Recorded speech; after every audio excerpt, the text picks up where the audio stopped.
아브라함이 하나님과 언약을 맺을 때 하나님께서 아브라함을 잠들게 하시고 하나님만 홀로 쪼개진 동물 사이로 지나가신 것을 두고 하나님이 아브라함 너무 무시한 거 아니야? 이런 생각이 들 수 있어요. 아마 그렇게 생각하시는 분도 계실 것입니다. 아브라함도 잘할 수 있지 않을까요? 여러분은 아브라함 잘할 수 있는데 또 못하면 당연히 책임져야죠. 못하면 책임을 져야죠. 잘못하면 책임지는 게 성숙한 인간 아닙니까? 그런데 하나님이 아브라함한테 물어보지도 않고 그냥 일방적으로 아브라함 잠재워 놓으신 다음에 도장도 못 찍게 한 거잖아요. 그건 호의가 아니라 너무 아브라함을 무시한 처사다. 나도 동등한 계약을 맺고 싶고 나도 책임지는 도장을 나도 찍고 싶다. 내가 무능력자도 아니고 능력이 될 뿐만 아니라 그렇게 능력이 되는데 왜 구제받으며 사는 인생을 살아야 되냐. 나도 내 몫 할 수 있고 내 능력만큼 정당하게 그렇게 받으면 되지 않나. 그래서 재계약이 이루어집니다. 그 장면이 출애굽기 24장 4절부터 8절 말씀인데 한번 말씀을 보시면서 설교를 계속하겠습니다. 제가 읽어보겠습니다. 빨간색, 파란색으로 나온 부분이 중요한 부분인데요. 자, 모세가 여호와의 모든 말씀을 기록하고 이른 아침에 일어나 산 아래에 제단을 쌓고 이스라엘 12지파대로 12기둥을 세우고 이스라엘 자손의 청년들을 보내어 여호와께 서로 번제와 화목제를 드리게 하고 모세가 피를 가지고 반은 여러 양푼에 담고 반은 제단에 뿌리고 언약서를 가져다가 백성에게 낭독하여 듣게 하니 그들이 이르되 여호와의 모든 말씀을 우리가 준행하리이다. 모세가 그 피를 가지고 백성에게 뿌리며 이르되 이는 여호와께서 이 모든 말씀에 대하여 너희와 세우신 언약의 피니라. 여러분, 이 말씀은 시내산에서 출애굽한 이스라엘 백성들과 하나님이 언약을 맺는 장면인데 모세가 동물의 피를 가지고 와서 반은 어디에? 제단에 뿌리죠. 제단에 뿌리죠. 그 말은 하나님이 쪼개진 동물 사이로 지나가셨다라고 하는 의미입니다. 창세기 15장과 비교해서 우리가 이해를 하면, 자, 그리고 나서 백성들에게 언약서를 낭독을 합니다. 그것을 듣고 백성들이 이구동성으로 여호와의 모든 말씀을 우리가 준행하겠습니다라고 호언장담합니다. 그러자 남은 피를 창세기 15장 아브라함과 맺은 언약에 의하면 어디에다 뿌려야 되는 거죠? 제단에 뿌려야 되는데 백성들이 자기들이 하나님의 모든 말씀을 다 지킬 수 있다고 지키겠다고 호언장담하니까 그 피를 백성에게 뿌리면서 이는 여호와께서 이 모든 말씀에 대하여 너희와 세운 언약의 피니라 이렇게 선언합니다. 그리고 계약이 성사가 되죠. 이것을 창세기 15장 아브라함과 맺은 언약과 비교해서 설명하면 백성들도 쪼개진 짐승 사이로 지나갔다라고 하는 뜻입니다. 그래서 오늘 우리가 읽은 예레미야 본문에서 보면 이스라엘 백성들이 쪼개진 동물 사이로 지나갔다 이렇게 말씀하는 거예요. 18절 송아지를 둘로 쪼개고 그 두 조각 사이로 지나매 내 앞에 언약을 맺었으나 그 말을 실행하지 아니하여 내 계약을 어긴 그들을 곧 송아지 두 조각 사이로 지난 유다 고관들과 예루살렘 고관들과 내시들과 제사장들과 이 땅 모든 백성을 지나갔어요. 지나갔단 말이에요. 15장은 안 지나갔는데 그들이 지나갔단 말이에요. 출애굽기 24장에서. 자, 그래서 지나갔기 때문에 그 책임을 이제는 져야 되는 거잖아요. 책임을 지우겠다는 거예요. 내가 그들의 원수의 손과 그들의 생명을 찾는 자의 손에 넘기리니 그들의 시체가 공중의 새와 땅의 짐승의 먹이가 될 것이며. 나도 동등한 계약 맺고 싶다. 나도 도장 찍고 싶다. 나도 도장 찍을 수 있다. 나도 책임질 수 있다. 그래서 도장을 찍었어요. 동등한 계약 맺고 싶다고. 왜 나 무시하냐고. 나 할 수 있는데. 나도 능력이 있는데. 못하면 책임지는 게 성숙한 인간 아닙니까? 나를 어떻게 보고 평생 은혜의 적선을 구하며 사는 삶을 살게 나는 그런 거 싫습니다 라고 동등한 계약을 맺었습니다. 자, 이제 언약을 파기하면 책임을 지겠다고 했으니 책임을 져야겠죠? 그 결과가 어떻게 되었어요? 20절이잖아요. 내가 그들의 원수의 손과 그들의 생명을 찾는 자의 손에 넘기리니 그들의 시체가 공중의 새와 땅의 짐승의 먹이가 될 것이며. 네. 창세기 15장 기억하시면 공중의 새, 독수리 다 보냈잖아요. 못 먹게 하라고. 근데 이제는 먹으라는 거예요. 왜? 책임지겠다고 했으니까. 책임지라는 거예요. 그렇게 약속했으니까. 멸망이죠. 멸망이죠. 그래서 먼저 북이스라엘이 멸망한 겁니다. 그리고 이제 남은 남유다마저 멸망하게 될 것이다. 그 이유가 뭐냐? 말씀을 준행하겠다고 계약을 했으니 그 계약을 지켜야 되는데 그 계약을 어겼기 때문에 책임을 져야 되는 거죠.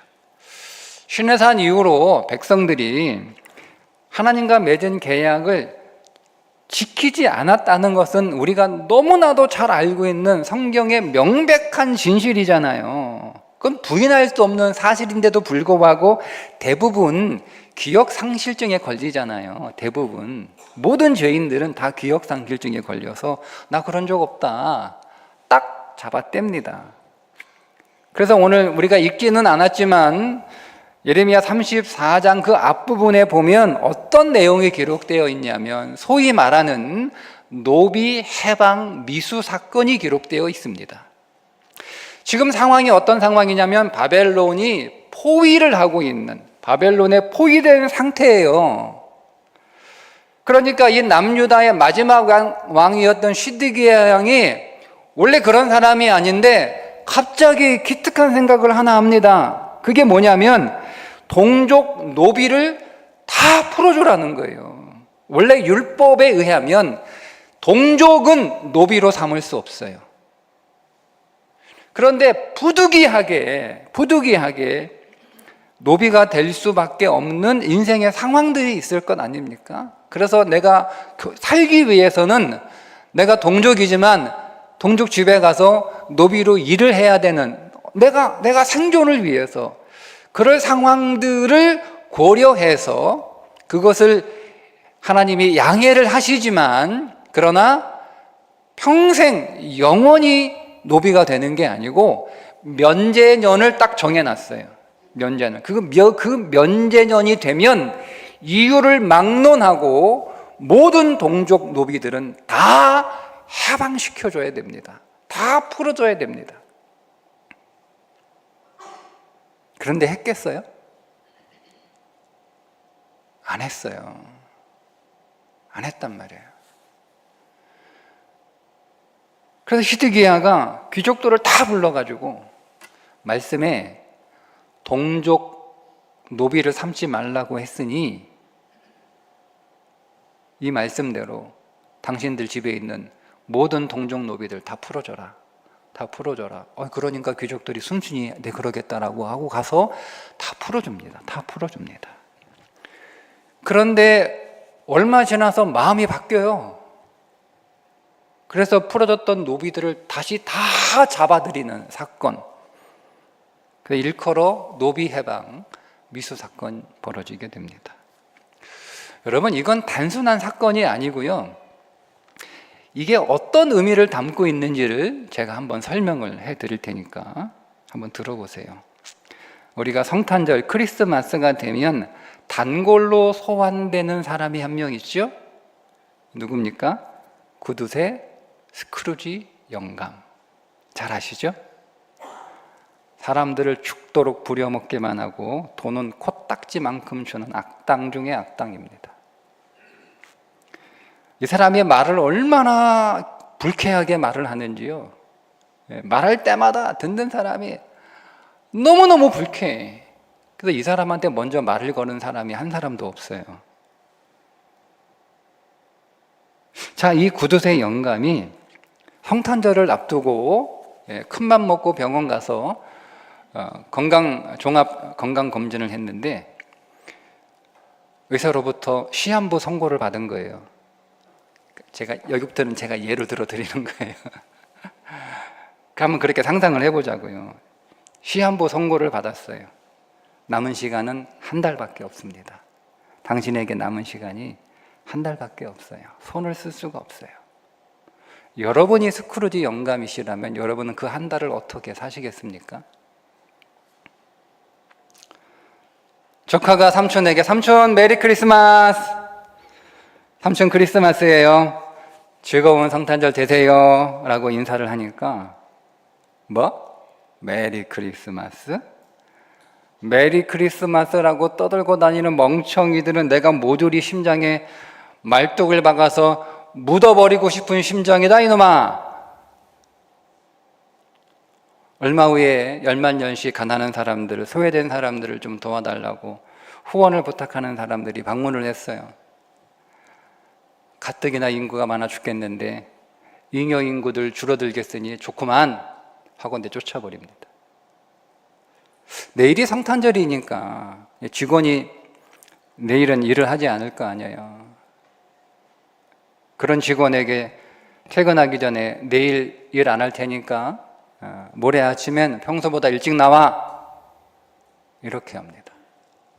여러분, 한 달 시한부를 받아놓고 이렇게 한다면 그의 지난 날이 어떤 삶을 살았는지는 여러분 두말할 것도 없겠죠? 지금 바벨론의 포위를 당한 상태예요.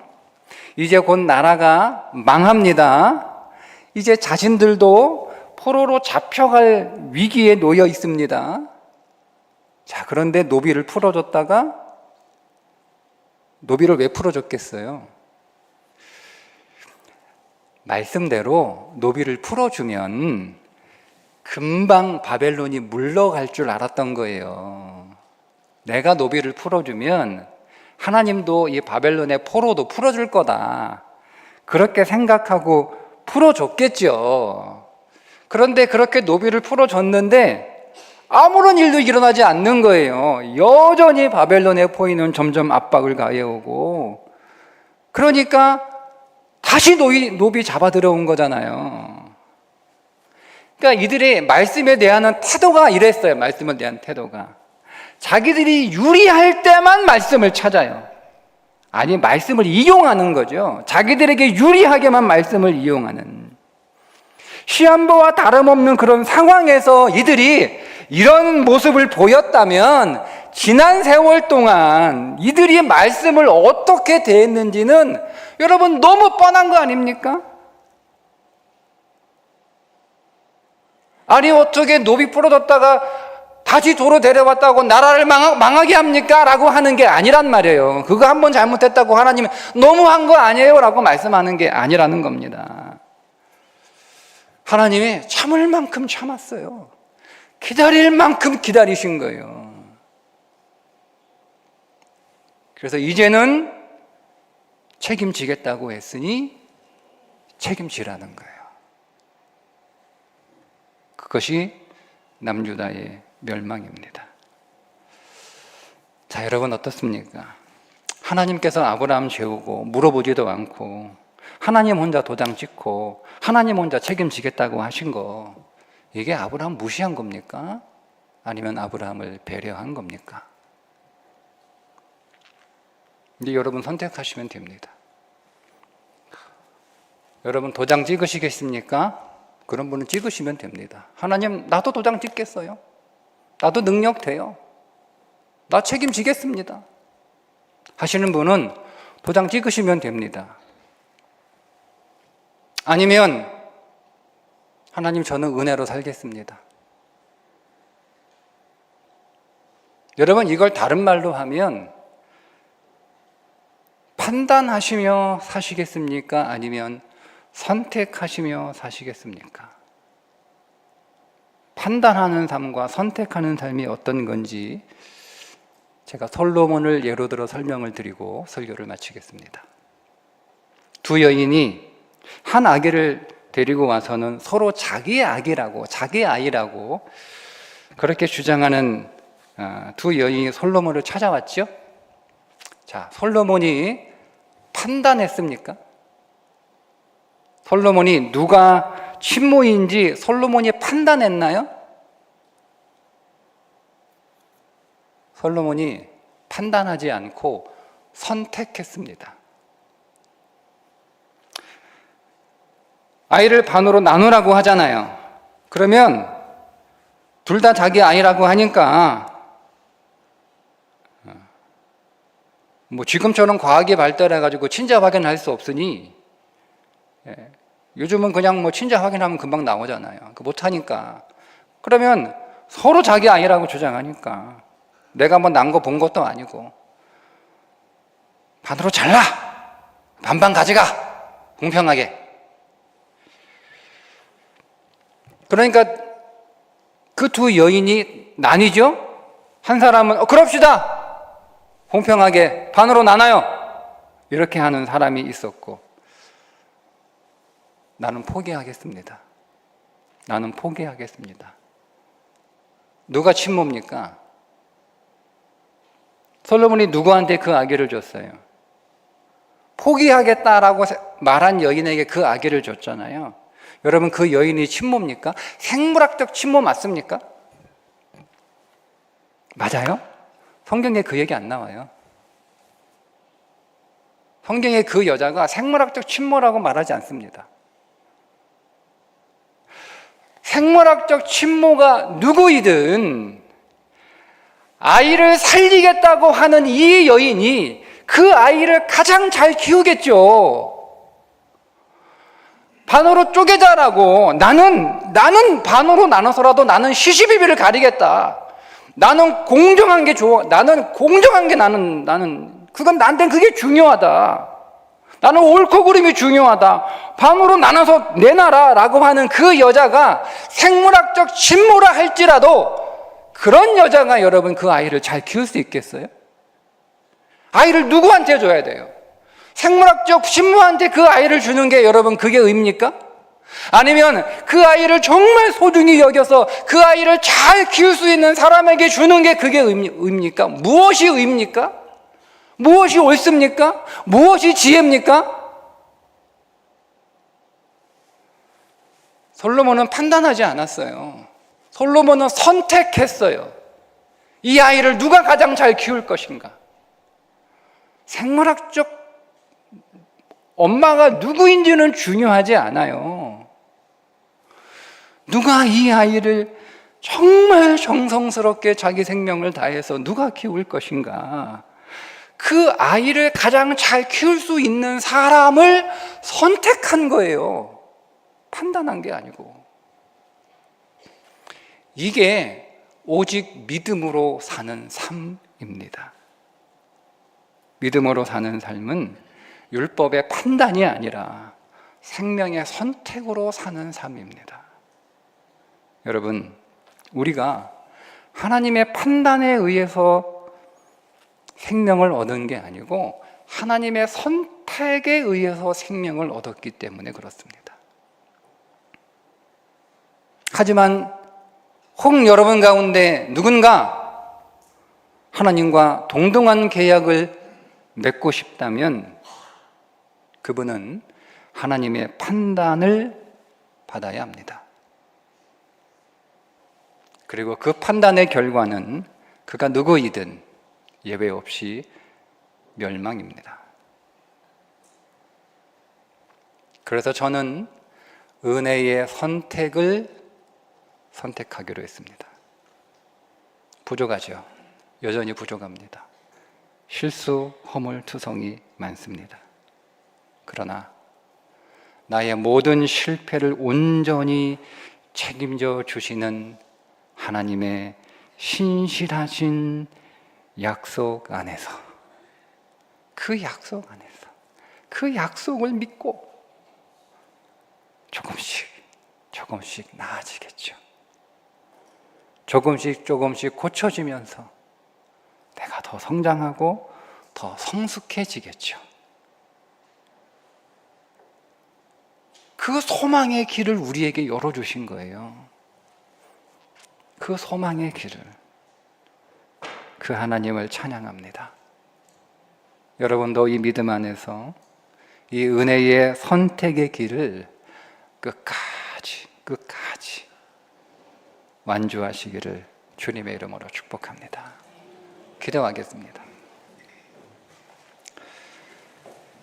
사랑과 은혜가 풍성하신 하나님, 우리는 때때로 내 힘으로도 할 수 있어, 나는 내 몫을 다해 당당하게 설 거야, 그런 교만한 마음으로 도장을 찍으려 하지만 그 결과가 결국 멸망과 같은 비극이었음을 고백합니다. 우리의 연약함을 아시고 우리가 실패할 것 다 아시면서도 친히 그 책임을 짊어지신 주님의 은혜를 찬양합니다. 이제는 누군가를 정죄하고 판단한 율법의 잣대가 아니라 생명을 살리기 위해 나의 권리를 포기했던 그 여인처럼 생명의 선택을 하며 살게 하여 주옵소서. 우리의 허물조차 소망으로 바꾸신 하나님의 신실하심을 신뢰하며 오늘부터 내 능력이 아닌 주의 은혜를 의지하며 살게 하여 주옵소서. 예수님의 이름으로 기도합니다. 아멘.